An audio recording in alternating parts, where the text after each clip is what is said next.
Karon ato ang pangutan ng si Foreman kung unsa gid ang importante sa iya may tungod sa viral karon na diploma ba daw or diskarte.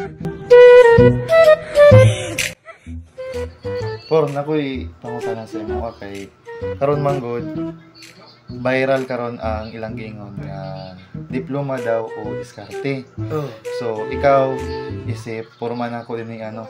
So unsa may maistorya nimo may tungod sa diploma o diskarte kung unsa may mas maayo?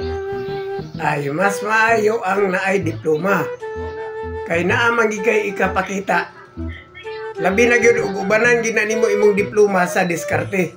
Kay og diskarte ra ka puro, morot imong diskarte, wala na kay mahimo kay wa mo kay kapakita nga diploma.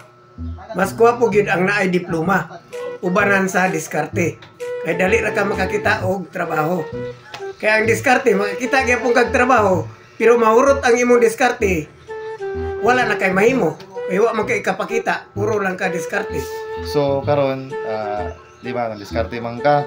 So sa imong mga diskarte na kwarta ka pero wala kay diploma. Wala diploma. Pero imong mga anak karon imo bang gipa-eskwela?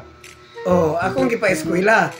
Pero mas lami gitong naa kay diploma ug naa pug kay diskarte.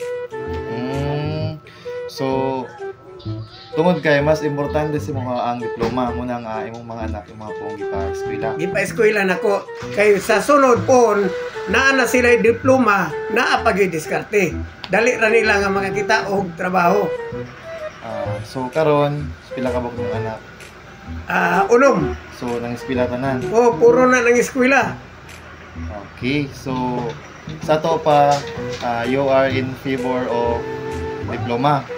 Yes. Okay. Di ba naabot tay makita ng mga tao no nga nahimong successful dili pinaagi sa diploma tungkol sila mga diskarte.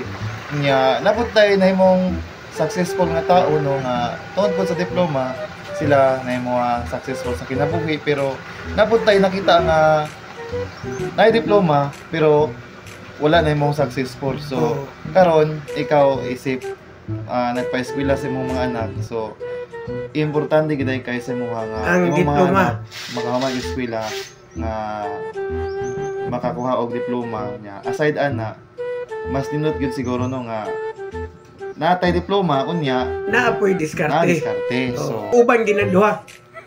So mas nindot nga naay diploma unya madiskarte pa gyud. So mora to og daghan kayong salamat. Okay, salamat pod.